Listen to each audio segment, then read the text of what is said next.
la pelon. Yeah, man. Thank you.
Good evening, ladies and gentlemen.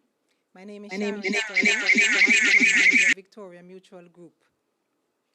The Victoria Mutual Group considers as part of its key mandate the provision of education to facilitate decision-making among individuals and corporate entities in Jamaica.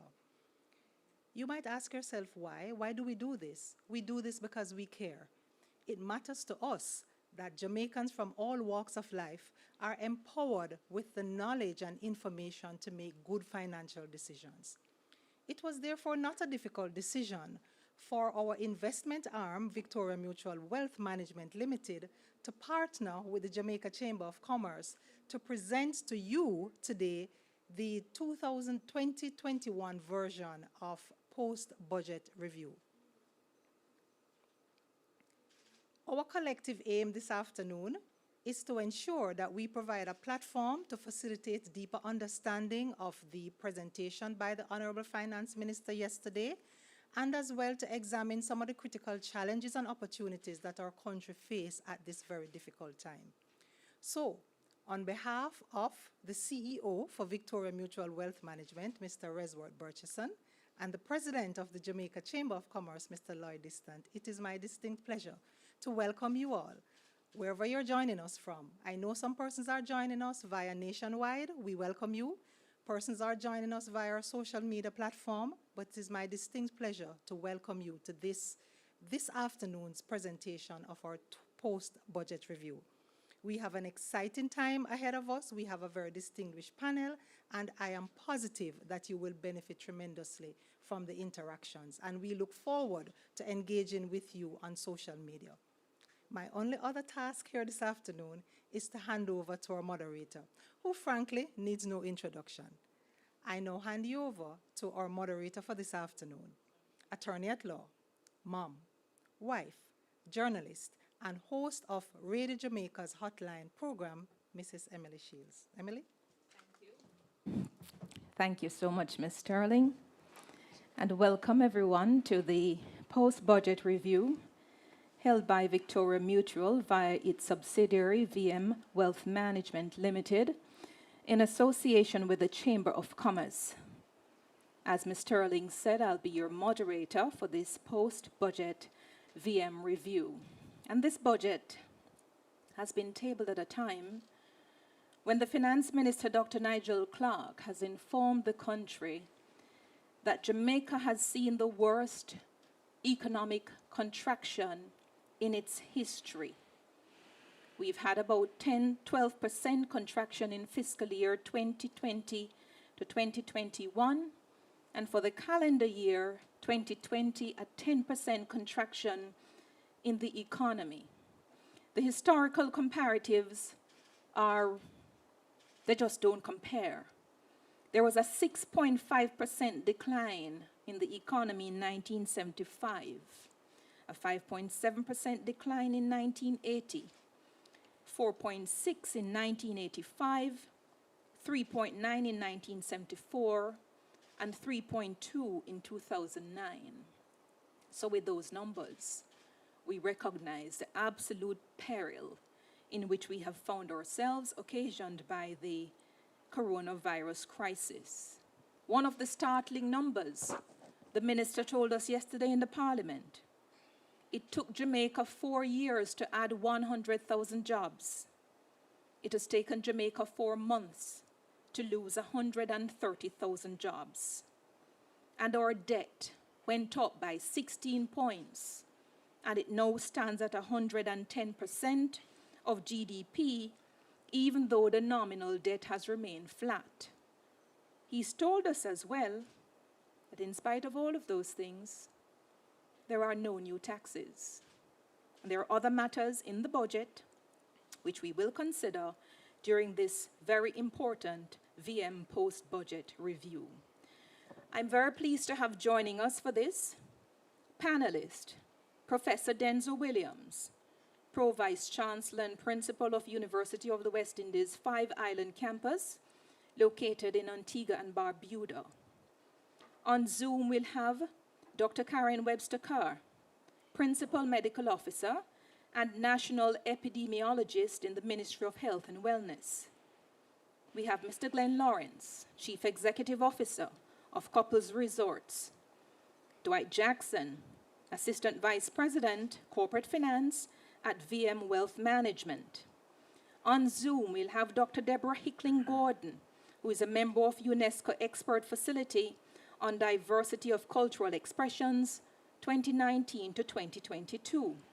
And we'll have Lloyd Distant, who is an active member of the Chamber of Commerce for many years and is well known to the people of Jamaica.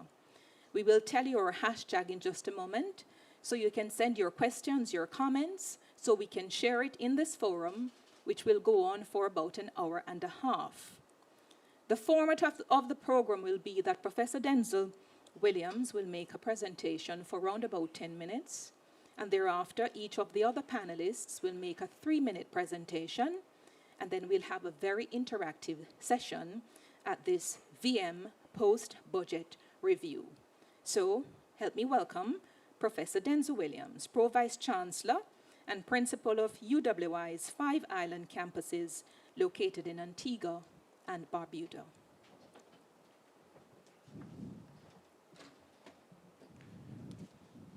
Thank you very much, Madam Moderator, Mrs. Shields. Let me acknowledge President of the VM Group, Mr. Courtney Campbell, other members of the panel. Let me also thank Minister Clark and his excellent team for the budget that they have presented to the country. It is indeed it's not an effortless task to present a budget at this time, and we have to congratulate them for carving out this kind of budget. Let me also acknowledge our radio audience and all those who are participating via social media as well.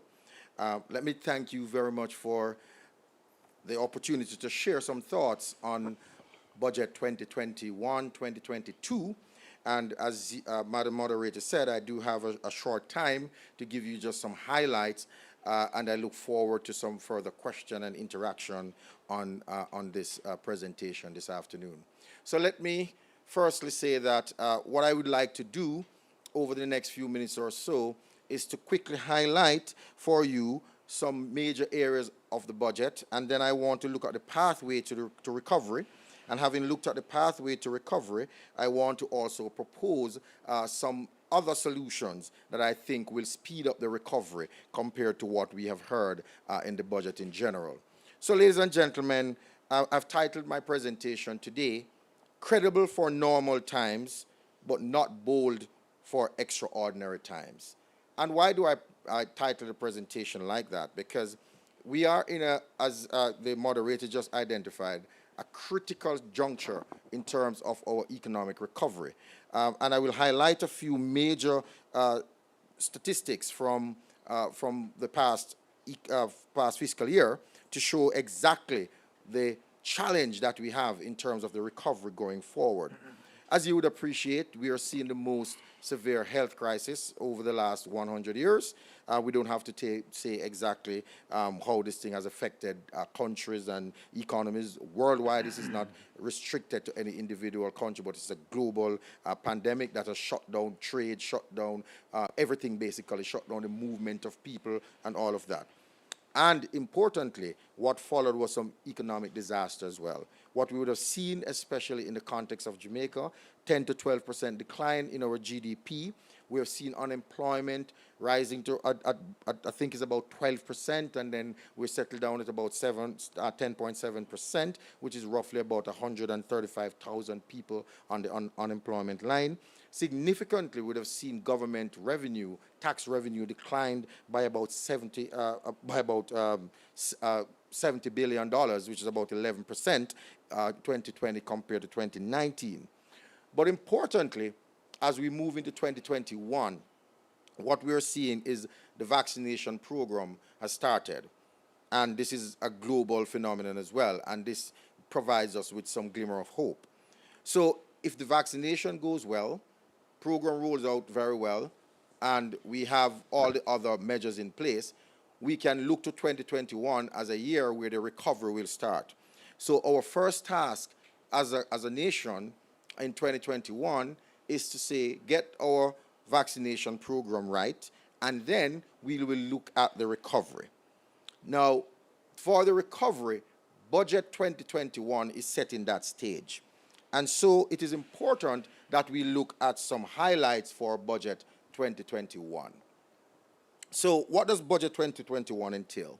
Well, as you have heard from our minister yesterday, we will be spending roughly about $830 billion this fiscal year.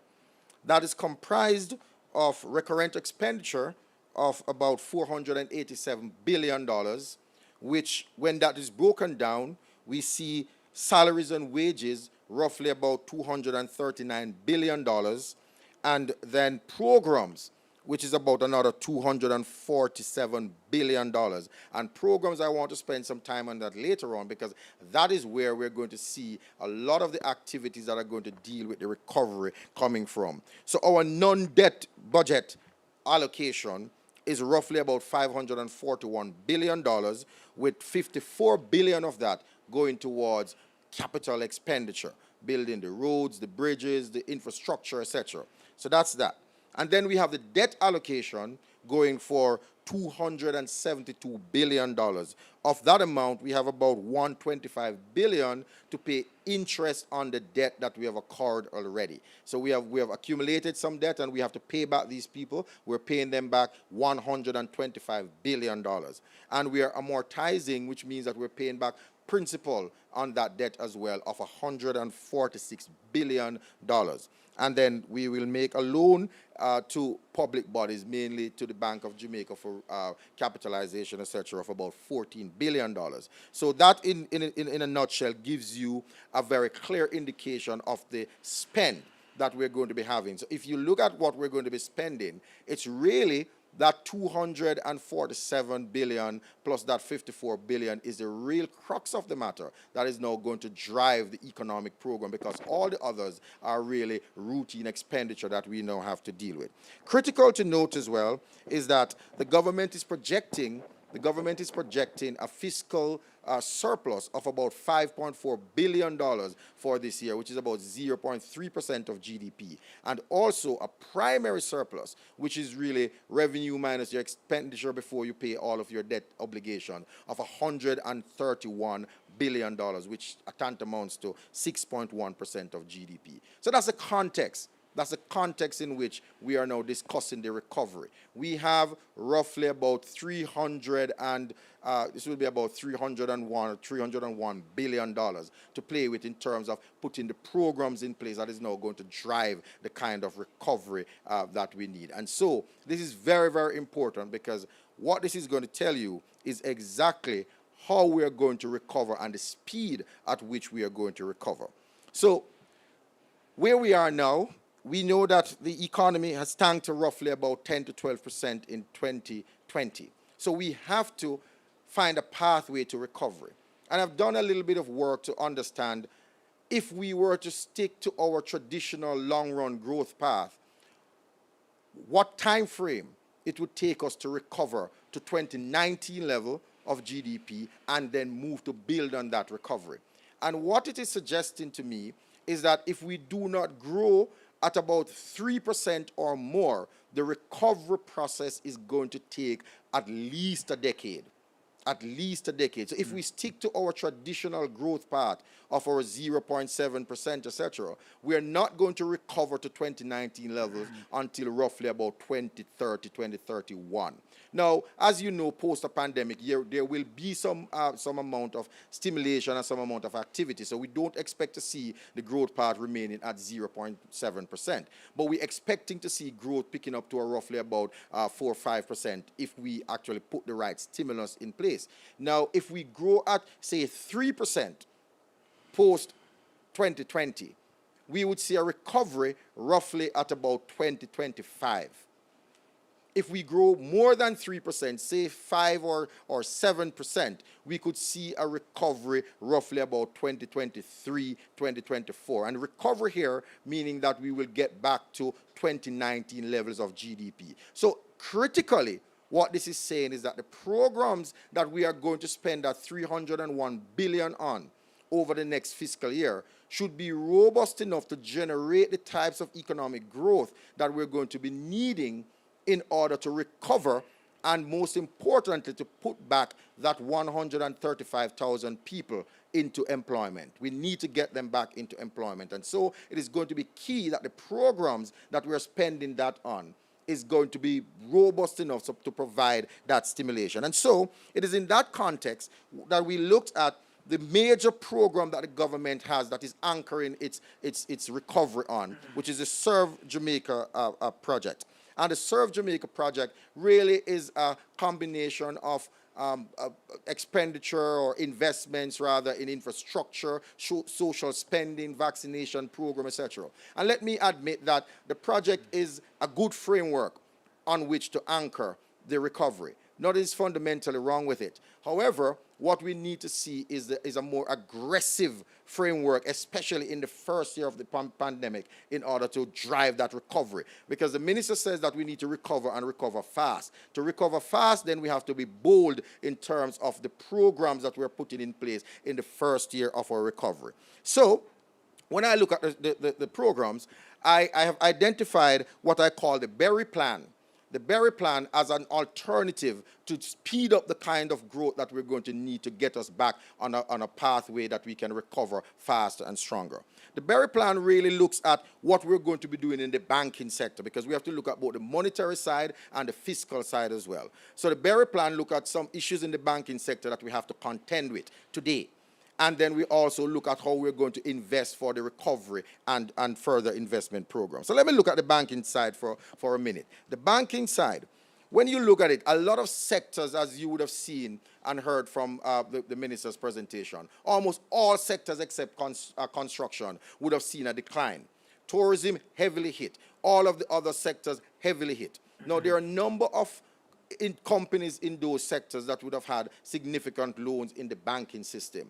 The question that you ask yourself is that if the recovery does not happen fast enough, can these companies be able to repay their loan and honor their debt obligation, etc.? Will that put our banking system at risk? I know the Bank of Jamaica is doing a lot to make sure that we have a stable and strong banking system. But I'm proposing that one of the things that we need to look at, even if we don't do it in 2021, but it's something that we must have in the arsenal to work with, is a kind of establish a special purpose vehicle through the government to take those troubled loans off the books of the financial institutions, keep them, watch them, monitor their performance, and then when we monitor their performance, when things get better, we can now resell those loans back to the financial institution so that we don't have to have over-provisioning at the institution level, and therefore their P&L gets a hit and their balance sheet gets a hit. So we need to look at something like that to say how we set up a special purpose vehicle to take troubled loans, take them from the books of these institutions, and then we can actually do something further about that.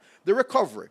I want to spend a little bit of time on that as well, because we have to stimulate the economy. What we need to do is to get cash into the hands of individuals. We need to get cash into the hands of people. I know that the minister mentioned something about 50,000 persons getting $10,000 a month based on the vaccination issue. No, that's a good step, but I think that we have to go much further and more aggressive. So I am talking about looking at the most vulnerable people, getting in the range of about 24 billion, which is giving them $20,000 for the next 6 months to ensure that they can actually take part in economic activity. We're looking at a $24 billion plan somewhere. We're also looking, and this I know will create a lot of discussion and debate, but as you would appreciate, when you're in when you're in an economic contraction, you really need to come with counter-cyclical policy. And what we need to do as one of the counter-cyclical measures is to actually reduce taxes rather than increase taxes. And what I'm proposing here is that, again, the middle class has to be looked at. It's a very important part of any economic recovery.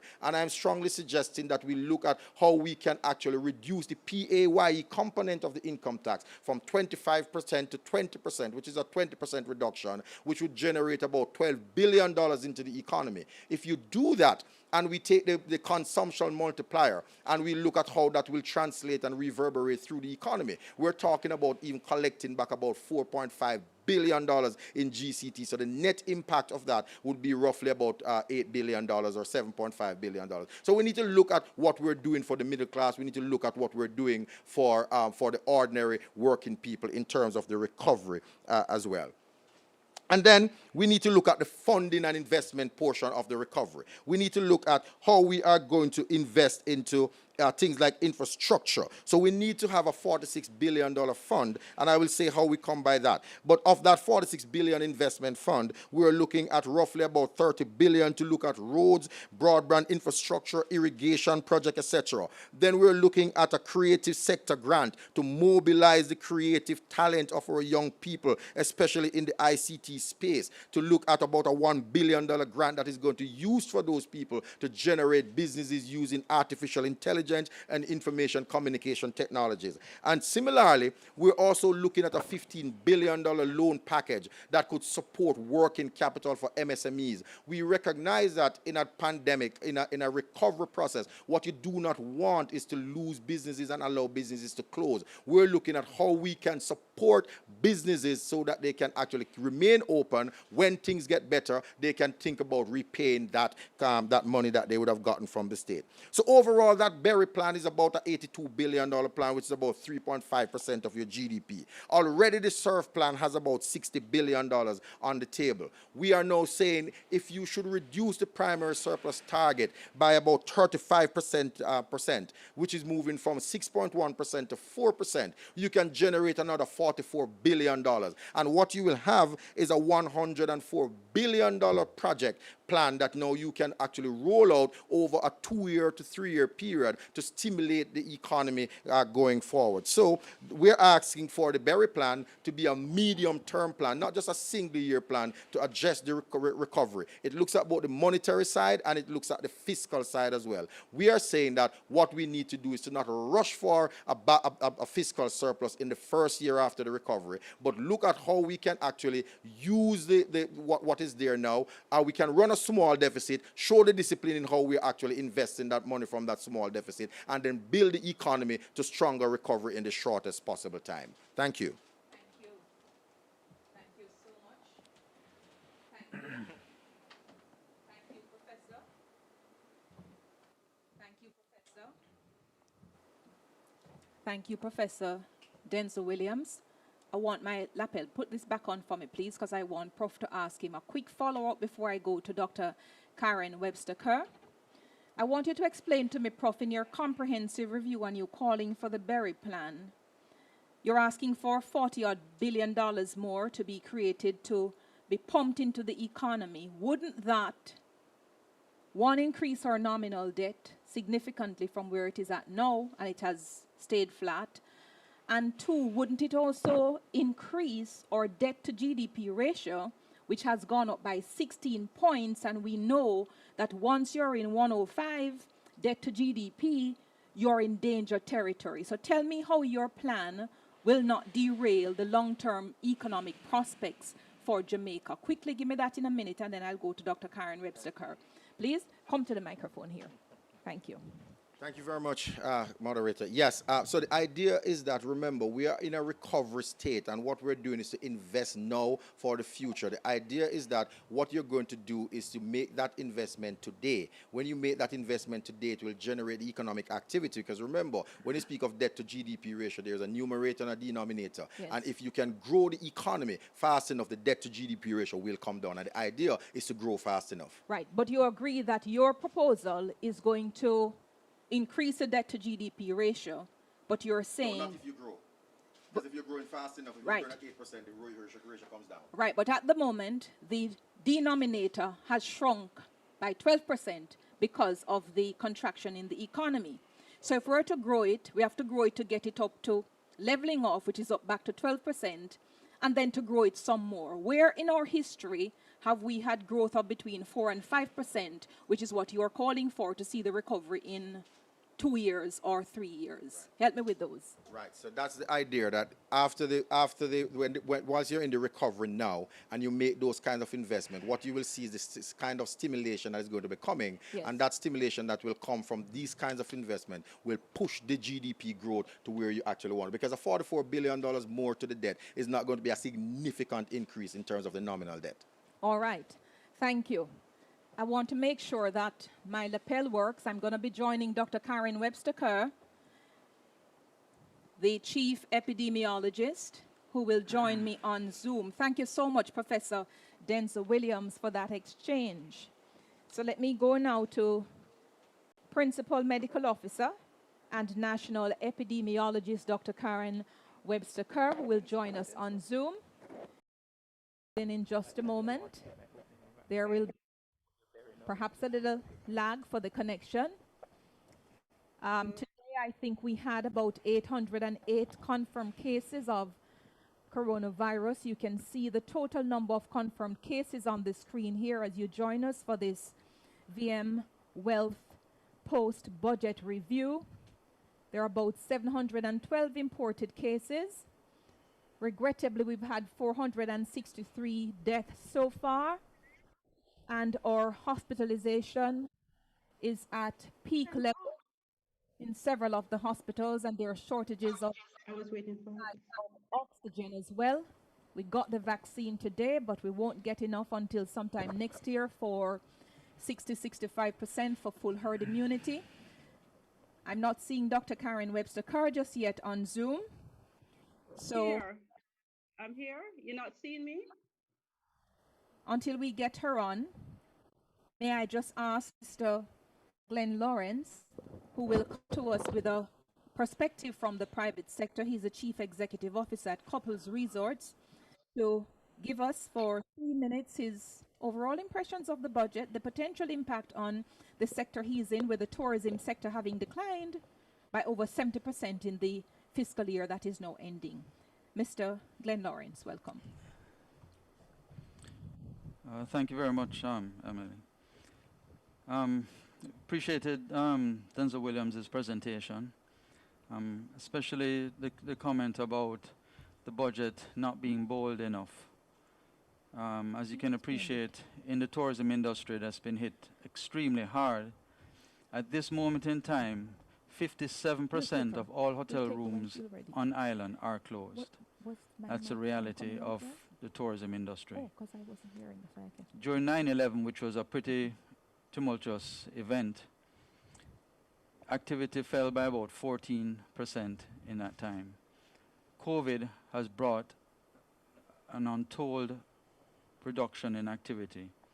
That at 9/11, which was 14% reduction, COVID was 74% reduction.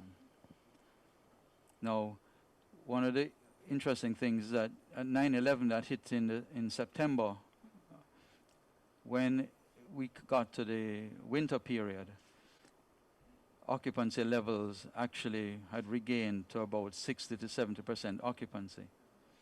This year, with COVID, occupancy levels have been between 18% and 22%. There have been untold losses in the industry, and the losses that are multiplying in the industry will have a devastating effect right across the spectrum, especially as it comes to employment. My group in particular, at the height of our winter period, would hire somewhere around 2,000 staff members. Currently, our staff complement is down to 1,400 and falling. And even within those 1,400 staff members, many are only working half the time. So we have seen earnings in tourism fall, even for staff members, around 40%. So earnings right from the spectrum, from the organizational side down to the staff side, is a multiplying effect. We have actually reduced imports, as the minister mentioned. We've seen reductions around 70%. That has obviously eased up on our use of our dollars. But the losses that we have incurred this year and the year to come we are unlikely to see recovery of those losses at least for 4 to 5 years. This is why I appreciate Denzel's comment that it needs a bolder approach. The reduction in taxes is an area, especially in tourism, that goes straight to the bottom line. And if hotels are going to hold back their investment plans for adding rooms, I know my group was looking at projects on island just before COVID. I can tell you that those plans have been completely shelved, and it's unlikely that we can revisit those at least for 4 to 5 years. It's going to take a bold approach to get us down to a point that we can look to reinvest at this point. At this moment in tourism, survival is the key. Very grim picture, but a picture that I think we have all seen very well, the picture and the frame. We are going to attempt to link again by Zoom with the Chief Epidemiologist, Dr. Karen Webster-Kerr. But as you know, from time to time, these things happen, so we ask you to bear with us. If you're joining on the various social media platforms, our hashtag is VM2021, post-budget review, and hashtag Wealth Wednesday. So send your tweets, your messages there so we can take them as soon as we can and incorporate them into this session.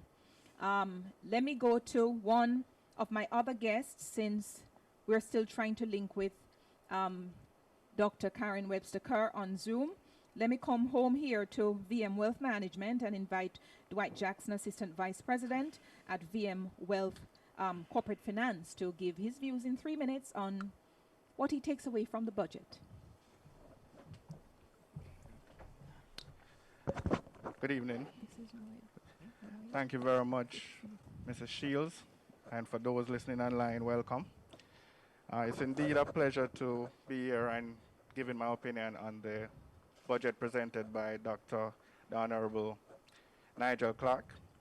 For us in the financial space, funny enough, last year this time, when the first reported case in Jamaica was reported on the news, we started to get questions from our clients, persons whom we raise financing on behalf of, about when we anticipate we'll be seeing the end of this crisis. Little did we know that a year later we'd be in a situation where we're still seeing rises in the number of cases in Jamaica, and we're no closer to the end of this pandemic. And what that means for us, I think Prof touched on it, is the banking sector in general, and even investors in the capital markets have been asked by financial institution audit to give moratorium, in some instances on interest, in some instances on interest and principal. And as I said at the beginning, we were talking about possibly 12 months, the longest thing would last. And so the moratorium was given with that in mind. And a year later, we're no closer to the end. And so, we have had to continue to look at how we can assist the sectors hardest, most by this. As you understand, tourism is an integral part of our economy. And the minister mentioned that it fell by 74%, which means that there was a $2.58 billion fallout in the budget as far as FX earnings are concerned. And believe you me, there are other interdependencies. So you have a lot of other companies that depend on tourism for their financial performance. We have heard the minister mention NWC as one of them, where the tourism sector is one of their largest customers. But think not only about NWC and other large corporates like themselves, think about the micro, the SMEs, who have also been hard hit because their livelihood also depend on the tourism sector in terms of the goods and services that supply there. And so when Professor talks about being bold, it's because right now when you look at the budget that is presented, it sort of look at it as, okay, we have a situation where we know the pandemic might not be, last as short as we anticipated. As I said last year, this time we're talking about it ending this year. So it sort of, in my view at least, very conservative of the fact that tourism might not recover. And if the general economy recovers faster than tourism recover, we know that imports will go up. And if import goes up, we saw where pretty much the current account deficit never moved by much because we had a fall off in imports and we had an increase in remittances. So when you look at it, I think it's within that context that the minister would have presented the budget. But is it enough to help the small, the micro industries that are interdependent in terms of their, what I would say, their livelihood? Now, you mentioned some things that we really liked at VM. You mentioned the equity fund, because we do think that right now a lot of these businesses are undercapitalized. And so that will definitely help in terms of giving them that patient capital that is needed so that they can be, see themselves through this pandemic. You mentioned the fact that, going forward, the regional health authorities will be paid. I think they owe a lot of SMEs. So that $2 billion that will be paid to the regional health authorities will help them to honor those obligations that they have to SMEs. You mentioned also that anybody looking to export under 500 US, will no longer be charged export duties, as we see that disproportionately affects the micro industry. And what also important for us is when we look at it in general, we think, in fairness to the minister and what he has to manage, there is some support from the government. He talks about what I just mentioned. He talks about the infrastructure build-out, which we think will also contribute significantly to the growth that he's anticipating. He talks about the repeal and replace of the tax policy, which will bring back home business in the future. So this budget, I don't think is supposed to bring us right back to where we are coming from in terms of 2019. I think it's the building block on which 2022 budget will be formed and 2023 budget will be formed, and it will help us to get back there. At VM Wells, we just want to say that in collaboration with the policies that have been outlined in the budget to help SMEs, we also have some policies that we have put forward, or initiatives that we have put forward in terms of free financial advisor services that we're offering to our clients who are suffering through this pandemic. We want to help them, whether it is to recapitalize If I speak, it won't disrupt the speaker. to give them more favorable terms to manage themselves. We also want to look at where we can partner with our colleagues out there in the professional space. So you have persons who are consultants in corporate governance, consultants in the legal service, consultants in the accounting field, who we think as an ecosystem together we can help bring the small businesses out of this crisis and to a place where not only will they be able to manage, but they will be able to thrive as we come out of this very difficult period together. So please reach out to us at VM Wealth, and we will see how we can best assist you during this time. Thank you so much, Mr. Dwight Jackson, Assistant Vice President, Corporate Finance at VM. Can I ask you whether I'm ready to reach out to you? Are you prepared to lower your interest rate to get people to be interested in borrowing for those sectors, such as agriculture, such as all of the other small businesses, so that we can begin to turn the economy over in a way like we have not seen it before? Are you prepared to do that at VM Wealth? So we definitely have different solutions. As I mentioned, that a lot of these companies right now, probably debt is not their solution. They need the patient capital to see them through this difficult period. And so we will look at different options. Now, where interest rates are, and what I would say in addition to what the minister has said, the budget bodes well for the direction with which we see interest rates have been trending. And for the most part, they have been trending down. And they are historically low. So at this point in time, I think we are prepared to look at offering very competitive rates to our clients who want to take on debt or can take on debt. It's going to always come back down to the credit, right? Because we are not lending our money when we're in the capital market space. We're lending investors' money. And so we have a fiduciary responsibility to make sure that when we offer financing to a client, it is reflective of the underlying risk. All right, thank you. We'll try to link now with Dr. Karen Webster-Kerr, the Chief Epidemiologist, Principal Medical Officer. She's with the Ministry of Health and Wellness, and we're going to link with her on the virtual platform by Zoom for her to give us an update as to where we are now with COVID following today with the vaccinations and so forth, and any other updates she may have for us. Dr. Webster Carr, are you hearing me? Yes, I'm hearing you. Thanks really for good to having have you. Thank you. Good afternoon, everybody. So we heard the number of cases already at 28,273, 712 of which are imported, with unfortunately 463 deaths, with a case fatality rate of about 1.6. When we look at over the last 2 weeks, Yes. we have had 4,687 cases, with the highest burden in KC, followed by St. Catherine.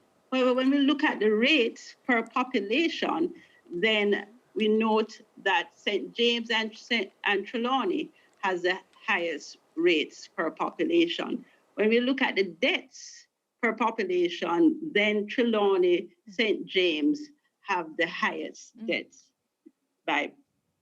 When we look at age, the highest burden is among persons 20 to 29, followed by 30 to 39. So really the young adults.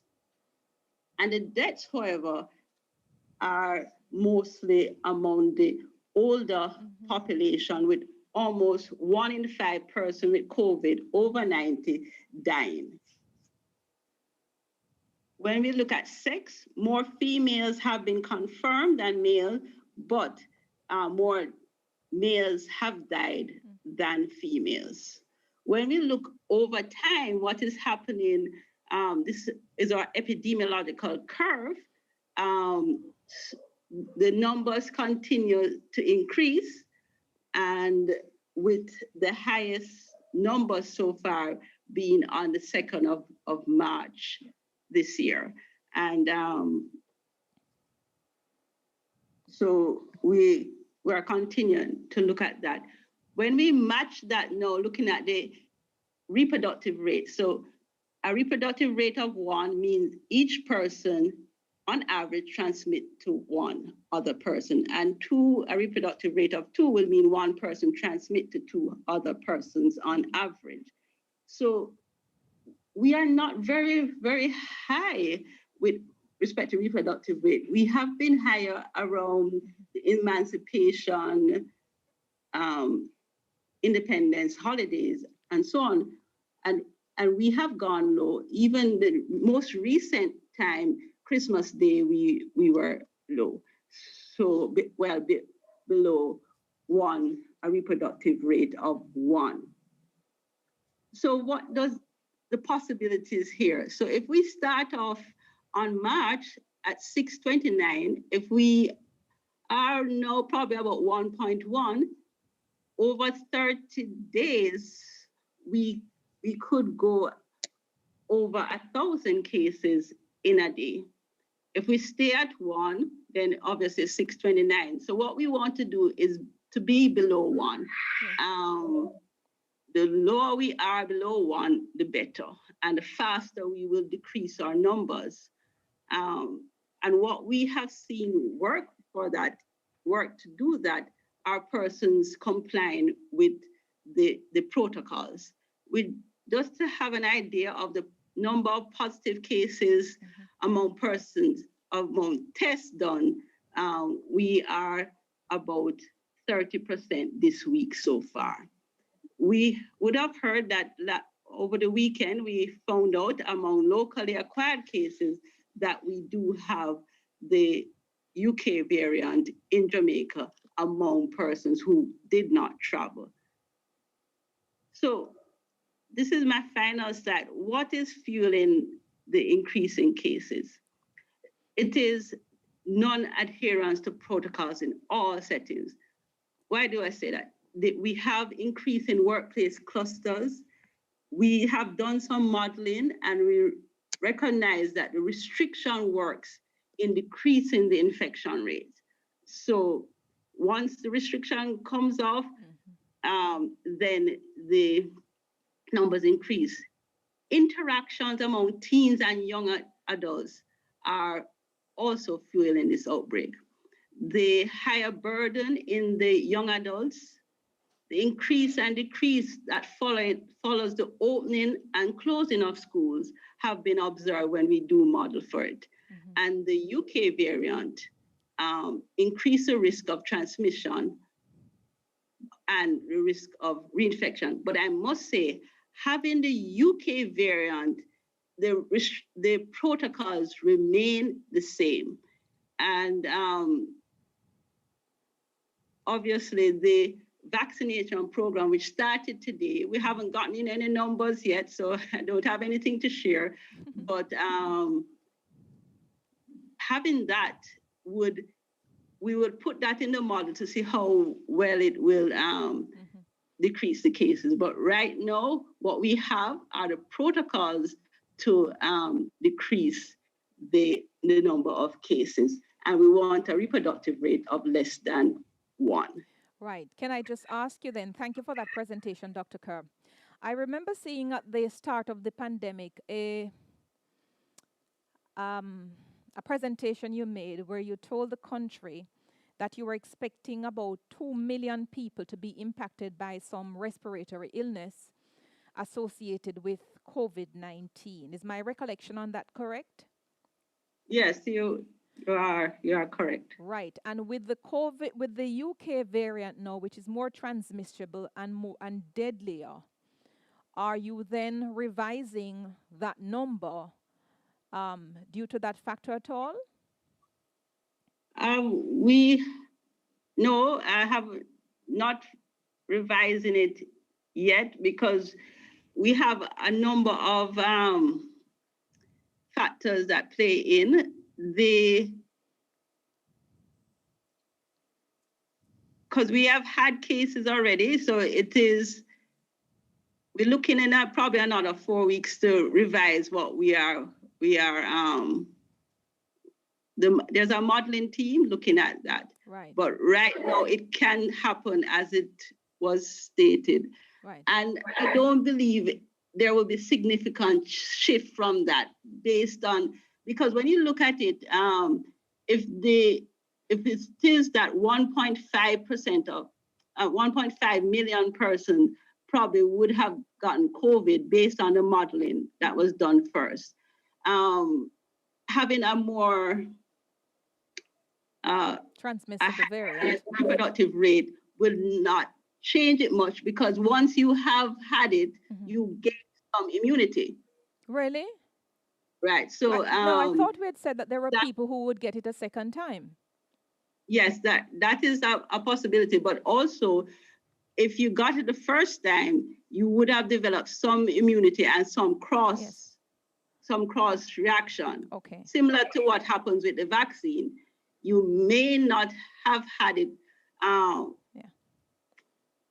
You may get it again. It might be milder, but you may be protected having had it before. Right. So it's not as simple as a second time and hence have to do another. All right. Thank you. Did you get your vaccine today? No, I was not scheduled.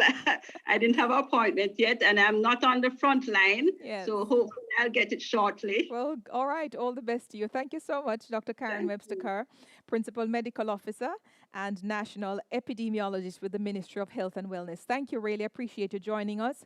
Thank you so much wherever you are for joining us in this post-budget review put on by Victoria Mutual via its subsidiary VM Wealth Management Limited in association with the Jamaica Chamber of Commerce. I'm now going to invite Mr. Lloyd Distant, well known across Jamaica, an active member of the Chamber of Commerce for many, many years, and he's going to give us his view on the budget presentation while you send your messages, your question to hashtag VM 2021 post-budget review, hashtag Wealth Wednesday. Here's Lloyd Distant.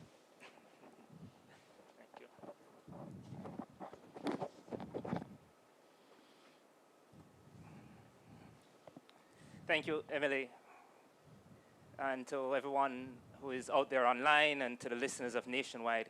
Fellow panelists, good evening. Let me start by indicating, certainly from where we sit, we believe the minister delivered a really good budget presentation. That said, it doesn't take away from the calls and the points made that the budget could be bolder.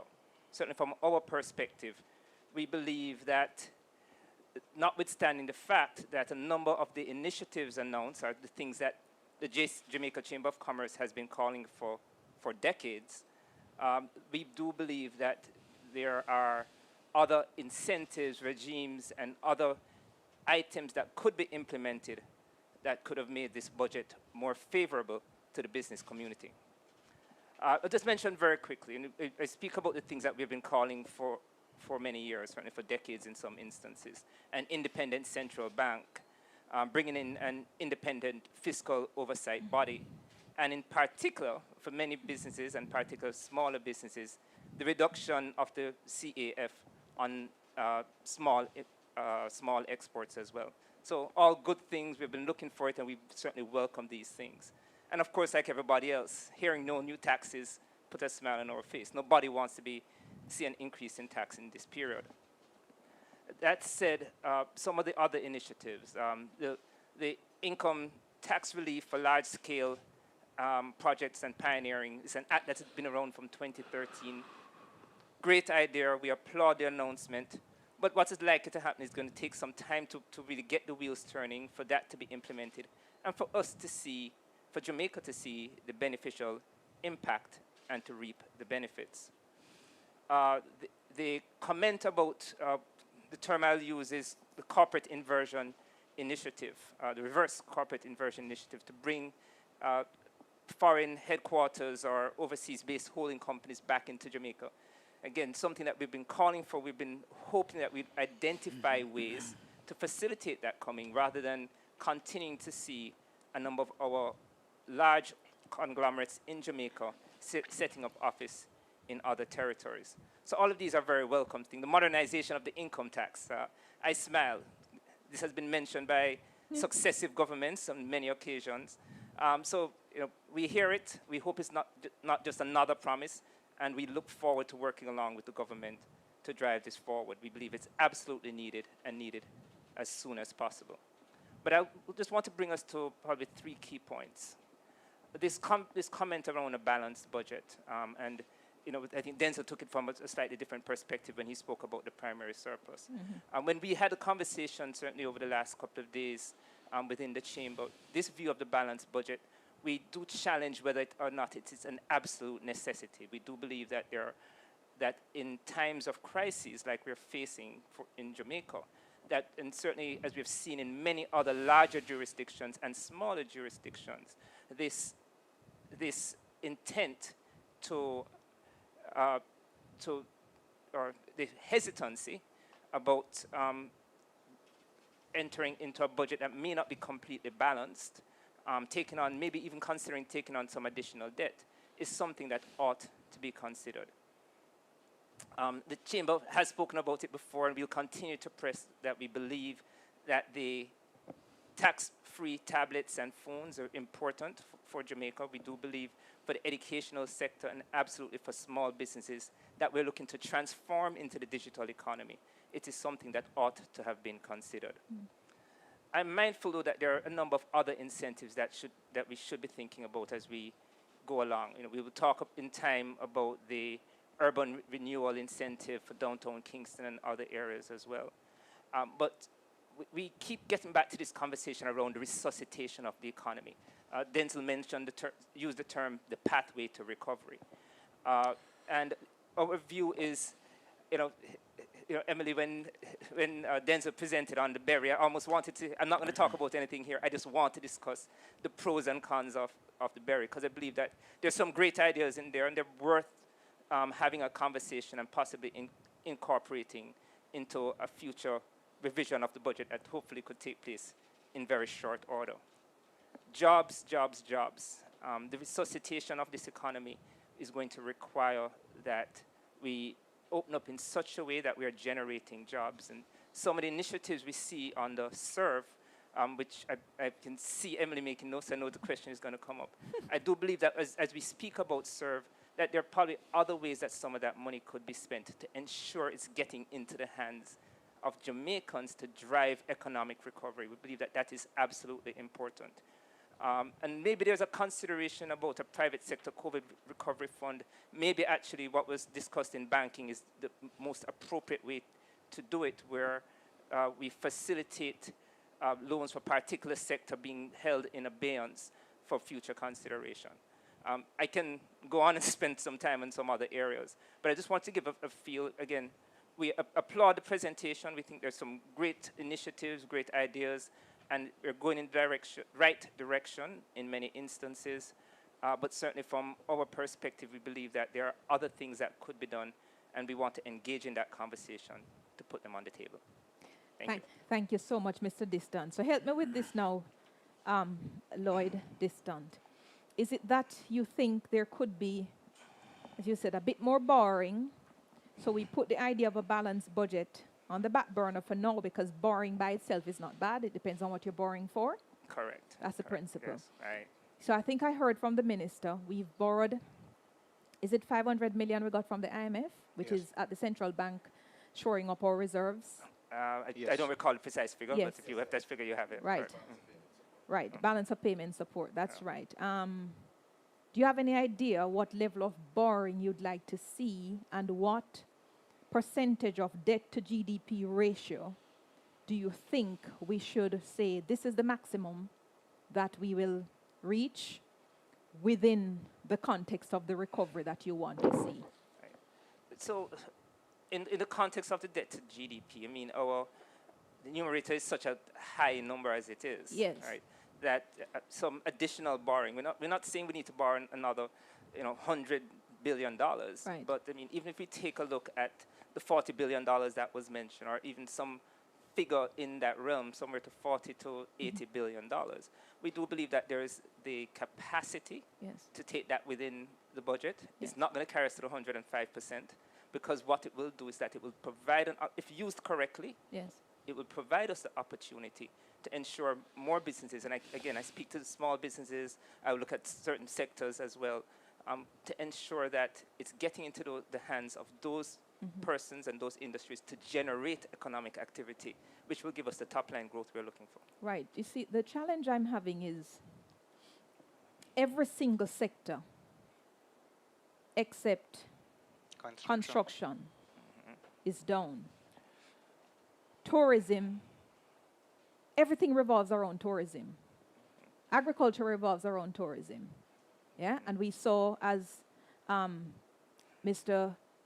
Wealth Management told us a moment ago, we saw that, Mr. Dwight Jackson, we saw that one of the things that saved us is that the remittances were exceedingly high at a time when tourism dollar was down.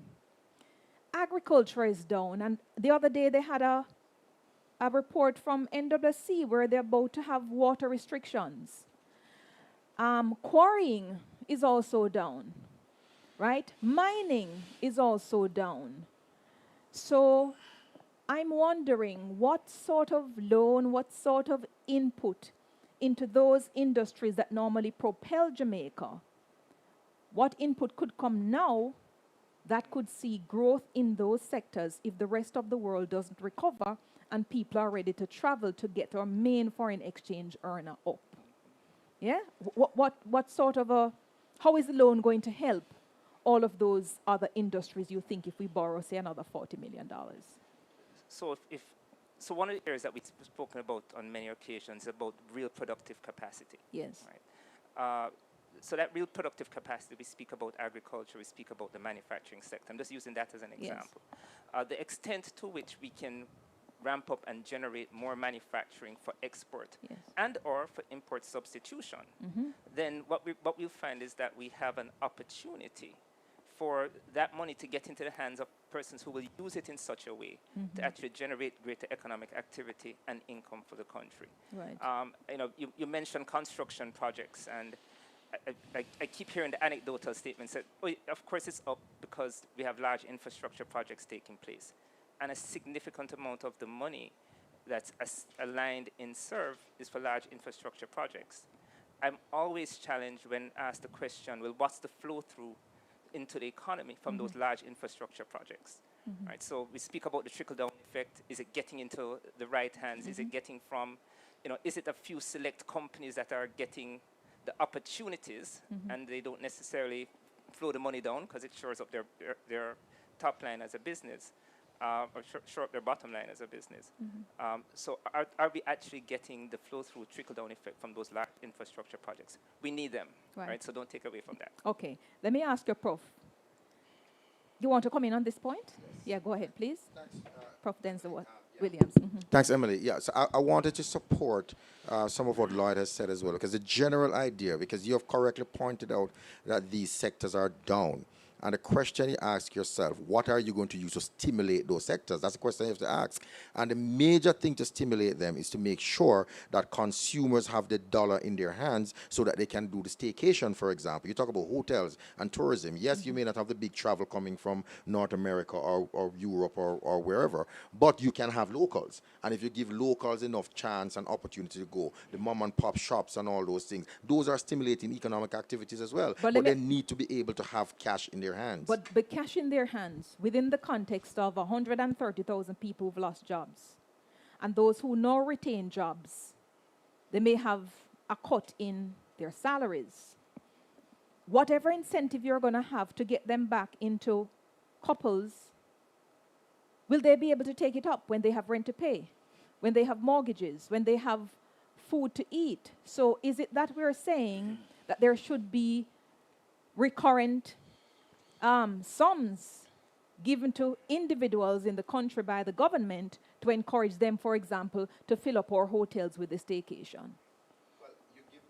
You give them the cash, and they will use the cash in a way that is going to stimulate the activity. It may not be a couples that they're going, but they may go to a smaller mom and pop hotel, or what they call a European plan. But agriculture will benefit from that. The restaurant trade will benefit from that. Yes. All of these. But mind you, when I spoke about the Berry Plan, I just quickly mentioned that if you think about it, what I'm asking for is roughly about a 2% increase in the nominal debt. 2%, that would be. And if you generate a 2%, it's simple, Dwight is here as a financier. So you borrow 2%, you invest it, and you get an 8% return. Right. That is a simple math. Okay. Because the idea is that you're going to invest it strategically so you grow the economy, and the economic growth is the return on investment. Right. So that's the general idea. So the other thing I ask you, and I'd love to hear you on this, Mr. Jackson, 2% increase on the nominal debt would result in what percent increase in the debt to GDP ratio, even understanding that debt to GDP ratio is up now because our denominator, which is the GDP, is down. But what percent? If the idea is that if you borrow, say, just a 2% more, yes. I'm just using the rough figures, so 2% more, and you can stimulate economic activities, and you will have maybe a 5 or 6% growth instead of a 2% growth. What you will see is yes. that I just run some rough figures. Debt to GDP ratio is going to be coming down to roughly about 107%. Because remember, it is not a static thing. You're not right. just borrowing okay. and putting it down, and you're not using it for anything. Okay. You're borrowing to invest, and the investment creates the kind of growth that you need. So at the time of borrowing, the 2% nominal debt, the 2% increase in nominal debt, that is going to move the debt to GDP ratio at the time of borrowing by about how much percent? Right now we're at 110%. Right. If you assume, because you're making an assumption that the denominator is not moving, which is that an assumption you could not make. But if you make that assumption and hold it firm, yes. and only the debt is moving by 2%, 2 percentage point that is, yes. then that would be roughly 112%, assuming that you borrow all of that and okay. the GDP does not move at all. Okay. Which is not a right assumption, though. Mr. Jackson, what do you have to say on this? Well, so here's the thing. I mean, I think we're at that point where the minister is concerned, and rightly so, about the outlook going forward for the economy. The debt to GDP is really high. You saw where, the outlook was downgraded. And I understand what Prof is saying, because at the end of the day, you have to grow yourself right. out of this situation. And so we need to stimulate the economy. But it's a balancing up between, how do you affect the budget yes. going forward with you trying to borrow more? What implications will that have for or ratings, which is something I think the minister is also concerned about. And that's why there is sort of a reluctance to right now go into the capital markets to raise additional debt to stimulate the economy. As I said, I don't think it's the budget is built to recover us from what we have been experiencing in 1 year. Yes. I think it's built as a stepping stone. So when you look at, for example, the last time we had a crisis was in 2008, 2009. I think the recovery took about 3 to 5 years, right? So it wasn't a V-shaped recovery. It more looked like a U-shaped recovery. You sure you don't want it to be a V-shape? VM? Of course, we all want it to be a V-shaped recovery. But, you know, there's so many leakages sometimes that when you make certain spend, it doesn't necessarily materialize in the sort of impact that we want it to have on the economy. And I think what has been presented, and I'm not trying to defend the minister because he can defend himself, is a framework, a stepping stone on which to have a recovery that is going to be fast, is going to be robust, and sustainable going forward. So, you know, when I look on it, I say, well, you know, if we miss it, you know, if we don't get it right, what are the implications? And are they worse than, you know, trying to borrow to stimulate the economy more? Right. And let me just ask you, Mr. Lawrence, is part of the problem that we really don't know what we're in for yet? Because whereas other countries are sort of coming out, we see the coronavirus cases in the UK because of their vaccinations. For the first time, they are dropping. The numbers are dropping in the United States, which are our major tourism partners. But in Jamaica, we are at the worst point we have been for the coronavirus crisis. And you really don't want to open the door fully at first, do you? You want to sort of peep out and see what is going on before you decide how bold you're going to be, not knowing what the take-up will be. Do you consider that that may be the reason the budget is cast the way it has been? It's certainly a big issue that our local numbers are increasing. Yeah. Looking at the next 6 to 8 months, for the first time in the last 4 or 5 weeks, we're beginning to see a build back of our numbers. We used to see cancellations exceeding bookings by quite a distance, where every week we would see net negative occupancies. However, for the last 4 or 5 weeks, we have been seeing net positive. Not huge numbers, but for the first time, there's nothing you know, to beat a negative like a positive. So we're seeing something, but it is not, it's not off the charts. Yes. Now, the key is that that's encouraging, but what we don't want to do is end up having our own domestic issue because it takes nothing at all for people to redirect their travel plans from Jamaica to Mexico, to Domrep, or anywhere else. So it is critical that our local situation is improved, or we will see no building of another 6 to 8 months, taking us to almost 2 years of oppressive occupancies and only building losses and the multiplier effect that would have. Right. Prof, can I have your thoughts on this before I go to Dr. Deborah Hickling? I would love to hear Prof and Lloyd Distant on this $33 billion dividend from the BOJ. Your thoughts on it, especially within the context where we've had a fixation with the BOJ intervening in the market. And every intervention they make becomes a loss to the people of Jamaica because they may end up selling at lower rates than they bought for. And so they couldn't turn over any dividends to Jamaica because Jamaica, the bank wasn't making any money. But this year, there is $33 billion going because of this new policy where BOJ has for the last 3 years made a profit and therefore could give $33 billion to the consolidated fund. Your thoughts on that? Yeah, and I mean, anywhere you can get funds from at this point in time and free money is great. Clearly, there is a good thing that the BOJ was able to make its contribution. As you would have seen, central banks around the world have always made contribution to the fiscal coffers of governments, and it is really a credit to the leadership of the BOJ and the policies that have been put in so that we can now have this kind of thing going forward. So it's a good thing. What we need are more public bodies now who are coming under the auspices of ministries and stuff like that to be making more money so that they can contribute to the fiscal accounts as well. Does this sell positively, Lloyd Distant, for inflation targeting versus a fixation with the exchange rate? So I don't necessarily put the two together immediately, because the inference here is that because we've moved to inflation targeting is why the Bank of Jamaica has been doing better and has been creating a profit. I think the profit that they have been generating over the last 3 years is largely a result of good management, good policies, decent policies, but Be certainly good careful what management. your insinuations may come with, you know. No, no. Well, I'm being very straightforward on this. Yes. I don't think. I mean, we've had so many losses over an extended period for different reasons. But what it does for me as a private sector person is that creates confidence. Yes. Right. So I see a leadership team that has essentially turned around the ship. They've showed profits increasing over the next 3 years. Okay, you know what? I have some money I can pull as a dividend. Yeah. I put it as a dividend, and I'm going to put, at least at the starting point, continued trust and faith in them doing the right things to continue to generate a profit. Right. Well, I have to see what the massive change in management and leadership of the BOJ is, such that the last 3 years have been able to turn, as opposed to no fixation with FX rate. Yeah?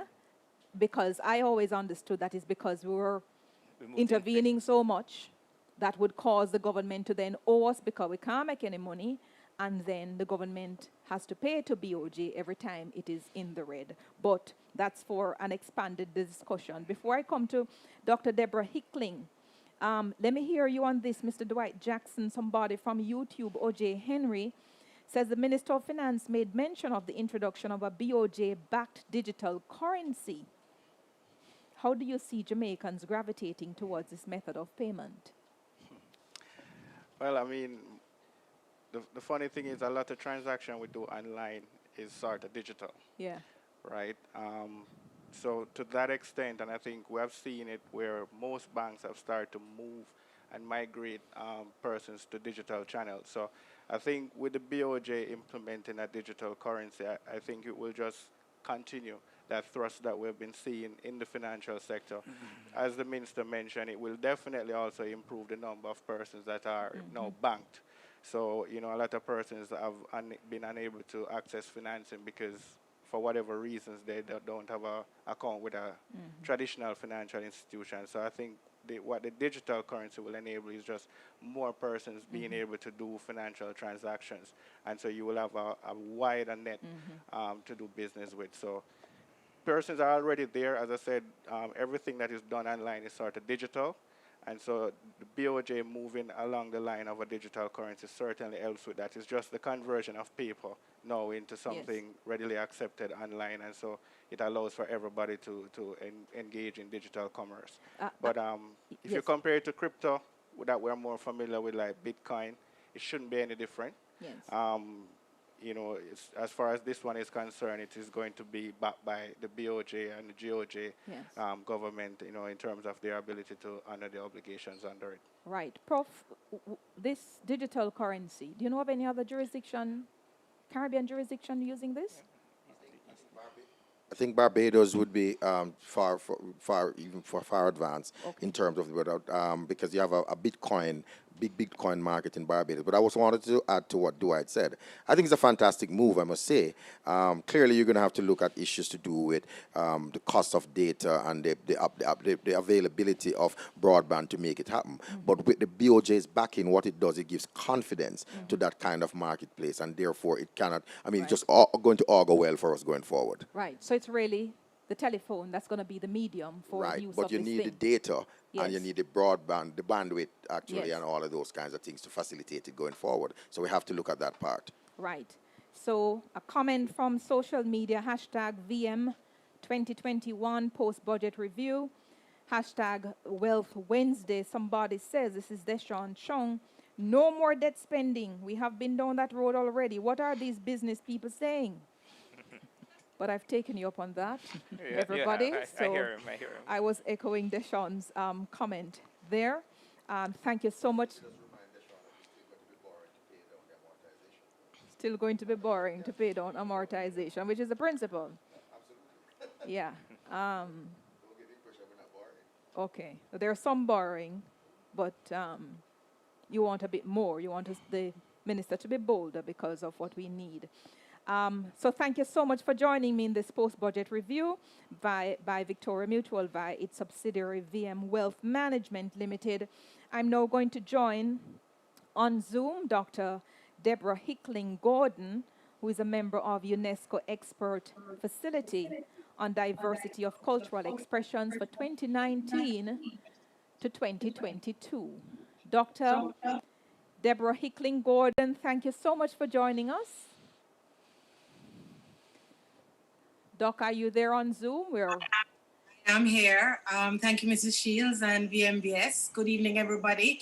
And thanks for this opportunity to contribute from a social, cultural, and communication perspective. Yes. I want to congratulate Minister Clark on the delivery of a budget presentation. And of course, nobody has mentioned the Citizens Guide, that both of which are public education tools that are designed to inspire national confidence. And I think we need to look at it from that perspective as well.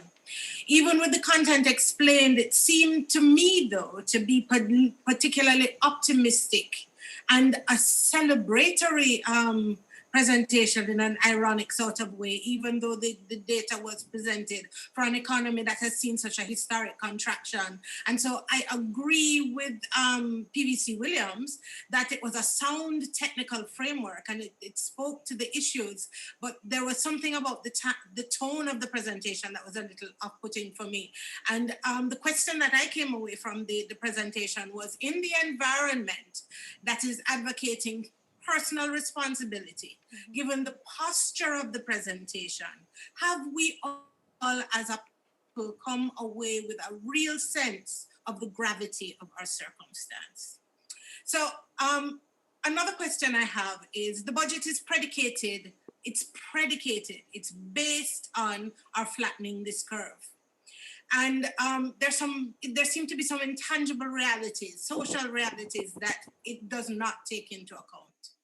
Compromised hospitals, exhausted health workers, questions about the vaccine logic and logistics, significant societal pushback. In the same way that economic statistics are quoted as units of analysis, so too are these matters quoted in the social and cultural space as units of analysis. The pushback, the confrontation, non-compliance, general frustration. I have a whole list and I won't go through all of them. I think you get the point. So the proof of the pudding is in the eating. How have these vagaries been accounted for? And if the budget is predicated on these issues, if they've not been accounted for, are we in a dog nyama or supper situation? Okay, so I make the point then that the budget depends on everyone taking seriously both the economic multipliers and the multipliers of anxiety that exist. And I respectfully suggest that the imperious let that sink in, given our culture, is a sure way to torpedo Mr. Clark's budget, Minister Clark's budget. A budget which I think is conservative. So I agree again with PVC on that account. And I have some questions, and I have three particular issues that I want to speak to. My general questions were in keeping with PVC, with PVC, who indicated that drastic measures need to be taken now to facilitate daily life and business transactions. He said cash in hands. And I have a question about who will this money really reach through the CARE program. Last year, there were announcements, especially close to the election. And for the cultural and creative industries, I remember particularly a $41 million being floated. I am still not clear whether or with whom those funds have been spent. And so there's an issue of transparency as well.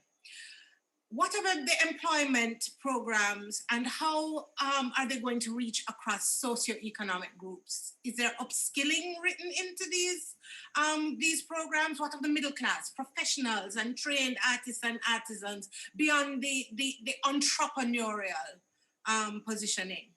Quality jobs, the technical term of quality jobs, which is and the creation of quality jobs.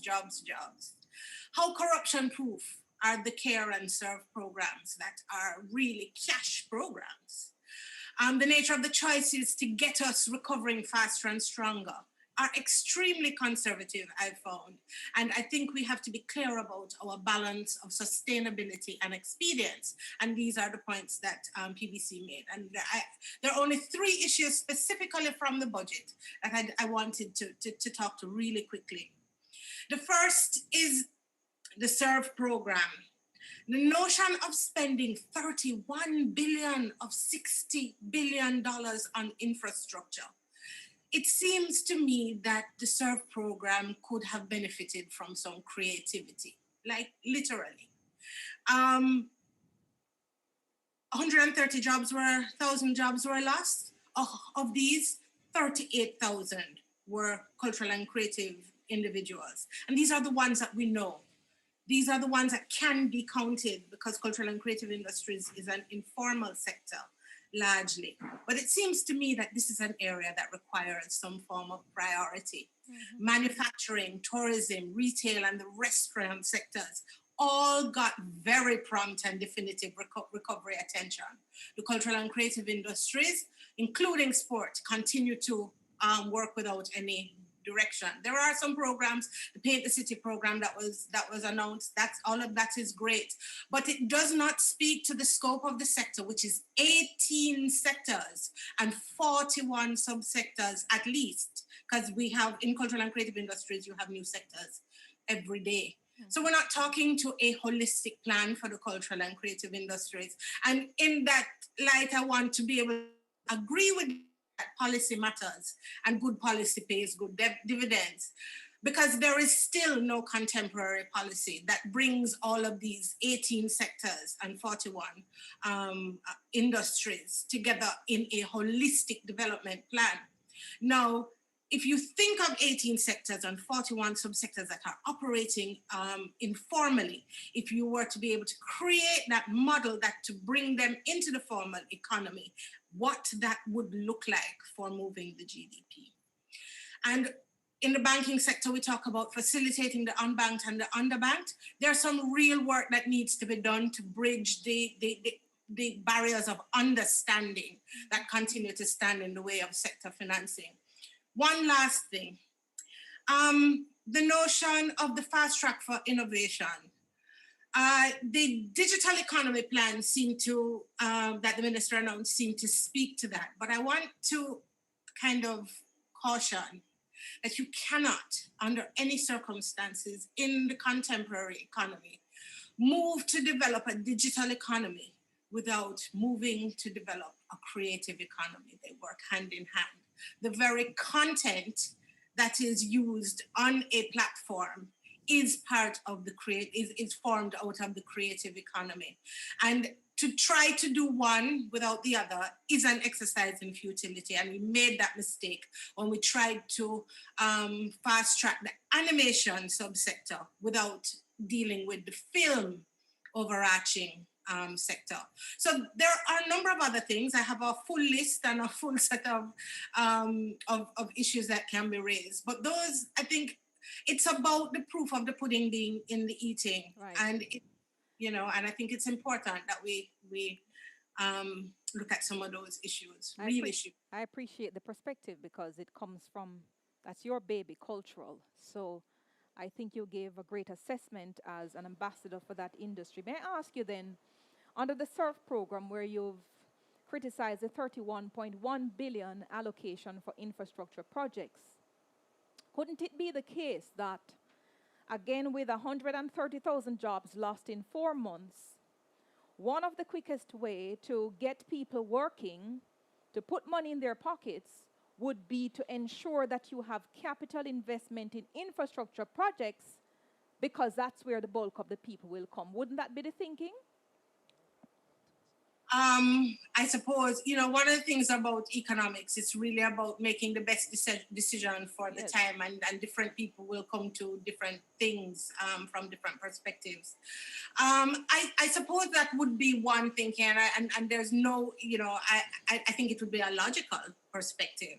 I think there are other ways though that can get money into the hands of people. I think there are ways that we can create projects that are not necessarily physical infrastructure, but they can be content development projects, for example, where you can bring together teams of 100 people at a time, managed in particular ways to create content that continues to earn value through intellectual property beyond the completion of the content for everyone. Yes. So I mean, if we're gonna be creative about it, then let's be creative about it. I don't think we have to stop at infrastructure, and especially not in 2021. Okay.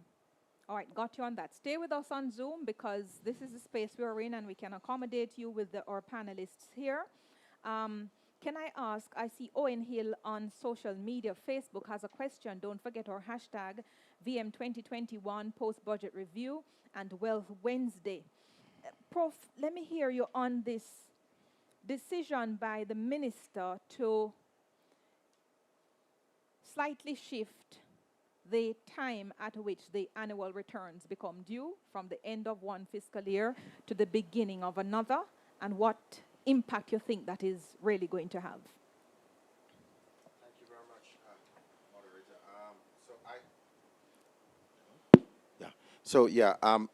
I'm not. I would have to look at it in more detail. But on the first cut, when I heard it, I thought that wow. I mean, if you usually pay it on the 15th of March, you're now going to be paying it on the 15th of April or thereabout. Yes. I don't think he specifically said. So the first big advantage is to the government that you get the money up front at the beginning of the financial year. But there's also an advantage to the businesses because they get a little bit more time in preparing their returns and making sure that they have accurate returns. And also, it gives them at least another 30 days of cash flow that they could use for something else, for investment, for doing something within that window. So it's a benefit for both sides of the coin. But I have to look at it in more detail to see exactly what the policy proposal is. Because it's part of what I'm not sure in my head. I don't know if you can help me with this, Lloyd Distant. So when the payment comes at the end of the ending fiscal year, then we get to say in the budget presentation that we had revenues coming out at whatever it is based on the payment that we get. But when we take it in the first 2 weeks of April, when the budget presentation is gone, I think we then have to wait until the following year, which is the end of the April fiscal year, to then hear how much money they really collected for the previous fiscal year, but they collected it in the new fiscal year. Does it? So it's feeling to me like that, but again, we all say we're waiting to see more details. The minister himself has indicated that this is an intent. We obviously have to work through the details. So until we see that, it's hard to comment. Certainly one of the comments that came back from one of the members of one of our committees is when you move it from end of March to mid-April, you still sort of create a bunching up at that point in time. And maybe one of the considerations as they're going through this process is to maybe align it with the year ends for companies as an example and adjust the timeline like that. I don't know if it works out more advantageous or more challenging, but again, it's those kinds of considerations we would anticipate are going to happen. Right. So, Mr. Lawrence, how do you think this would impact you if your time for filing annual returns is moved from the end of a fiscal year really to the start of another one? Minimal impact, especially now making losses. So there's nothing. So you're not looking forward to the up climb? As I said, it's this year in particular. There's really not much to file. Yes. If you're making losses, there's not much advantage in that regard. And I think most entities this year will be filing losses. So it's not much cash flow effect in that respect. Right, but you have to think about it now because you may be down now, but when you're really up, is it going to be an inconvenience to you when you're really up? Well, as Prof said, we need to look at it more, see exactly what it is that they're trying to achieve, and see whether or not there's a net benefit. Anytime you can delay your payments, as even by a month, helps the overall picture of your cash flow. Okay. Dr. Hickling, you have a thought on that at all from cultural industry standpoint? From the perspective of small of entrepreneurs in the cultural and creative sector, just like the tourism sector, I don't think there's much of a challenge that is going to present. It gives them a little more time too. So, Yeah. you know, I think Yeah. that should be fine. I don't anticipate any pushback on that. Okay. Okay. So on Facebook, Owen Hill, hashtag VM 2020 post-budget review, hashtag Wealth Wednesday. Owen Hill says they speak of digital currency being a significant plug for the many unbanked. How would this help, considering that the challenges in relation to the unbanked are restrictions in opening and operating accounts? That is for you, Mr. Jackson. Yeah. Yeah. So as I was saying before, the problem with persons being unbanked is that based on how the financial institutions have to report to be compliant with AML and other anti-money laundering and standards, they require to provide proof of ID, proof of address, all of these different things, which makes it difficult for some of them to open account with traditional lending or financial institutions. What the digital currency does is remove that hurdle, where persons can simply have access to it by being able to, just like they have access to cash, but without necessarily having a bank account. That's what digital currency does, allow you to have access to digital cash, right? And you can simply now move it from one phone or one medium to the next No bank without account necessarily needed? having a bank account. That's what the Wow. aim is. You heard that, Owen Hill? So the unbanked need not worry because you don't need a bank account to use digital currency. That's interesting. We'll have to talk through that and sift it through, because for us that's a foreign idea. Yeah, it is a foreign idea. Well, I've got about 5 minutes to go, and I want you to, all of you, to get a chance to give me your wrap-ups, your points to take away. An interesting point by you, Doc. And Prof, I keep coming back to you because you are the seasoned economist from the great Manning's School in Westmoreland. Yeah, we like that. The point that you make, Deborah, Dr. Hickling Gordon, is so crucial, because last year when the budget was tabled, on the 10th of March 2020, it was completely decimated thereafter because we had our first case. And so we saw 3 supplementary estimates, all changing the forecast that the government had put in. So in light of the analysis by Dr. Hickling Gordon, Prof, I want you to tell me whether there is likelihood, based on what we don't know now, based on the increasing numbers, based on the fact that we won't get vaccines until next year for full herd immunity, whether you think it likely that we're going to see 3, probably 4 supplementary estimates for this fiscal year, changing some of the numbers that Dr. Clark spoke about. My Manning's, let me lose my head, girl. Yes. But anyways, no, on a serious. Call me Miss. Well, she's Miss Crooks for us. Yes. Yes. But no, seriously though, yes, I wouldn't want to predict the number of supplementaries that you will have, but it is very clear that we will have supplementary estimates coming, because, as I said, it could be on the upside risk or on the downside risk, because things could change, you know, in our favor if the U.S. have to hear President Biden saying that by May, June of this year, he will have enough vaccine to vaccinate the entire United States. If that happens and we fix our programs here and stuff, we could see Mr. Lawrence Place, you know, starting to fill up again and stuff. The CDC did say, well, people can start interacting and stuff, but they didn't say you can travel. So that's what we have to look at as well. And I'm wondering about that. But clearly there will be supplementary budgets. It could be on the upside or on the downside, but we just have to watch the scenario and see. Right. Doc Hickling? I want to be able to hear a clearer articulation of how some of the generalities of the small programs for small businesses, in particular cultural and creative industries. And we want a long-term policy plan, and we want short-term issues to be dealt with in the cultural and creative industries to deal with those 38,000 jobs. All right, thank you. Glenn Lawrence, CEO Couples Resort, your 30-second wrap-up. 1 in 4 Jamaicans have their earnings based in tourism. We're going to need bold approach to get tourism back. The quicker we're back, is the better the country will be. And I think the budgets relating to Ministry of Tourism and the marketing going forward, getting our house in order with COVID, and if we see our numbers come back, we're the quickest industry to get back. So I think once we get those fundamentals back, the industry could get back much quicker. Yeah, and I think people are so eager to travel. They can't wait to come here. That's my view. Maybe hopeful. Lloyd Diston, 30 seconds. Okay. Look, doing a budget, any budget, a balanced budget is not easy. I think we all accept that.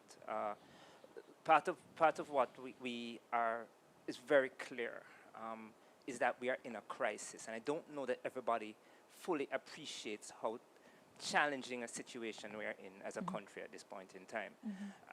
And so when we get back the results of the JCC's confidence indices, and the indication is that 23% of businesses, 23% of our members, 23% of businesses generally, indicate that they do not know if they're going to be still operating in the next 6 months. Yes. It's telling. And so this need, I'm not saying that the way to finance it is necessarily borrowing, right? So that is one way we could do it. But this need to find a way to get money into the hands of those businesses to keep them operating. Deborah spoke about it. I believe is critically important as we continue to look at the pathway for recovery, but as a path as we go along with this budget. Appreciate that. And my refrain to everybody, you see, if we don't fix this economy and stay on a platform of macroeconomic stability and growth for the next 30 years, the next 100 years when the pandemic comes, we're going to be at this place. And part of the reason there's not enough to go around now is because we just had the necessary structural fixes to the economy, as you know, really moderated by the IMF. Final word to you, Manayad, Dwight Jackson, Assistant VP, Corporate Finance, 30 seconds. I mean, we're going through unprecedented times, and we can't respond with anything other than an unprecedented approach. I heard Dr. Icklin speak about the creative industry and so many other industries out there that have been devastated by this pandemic.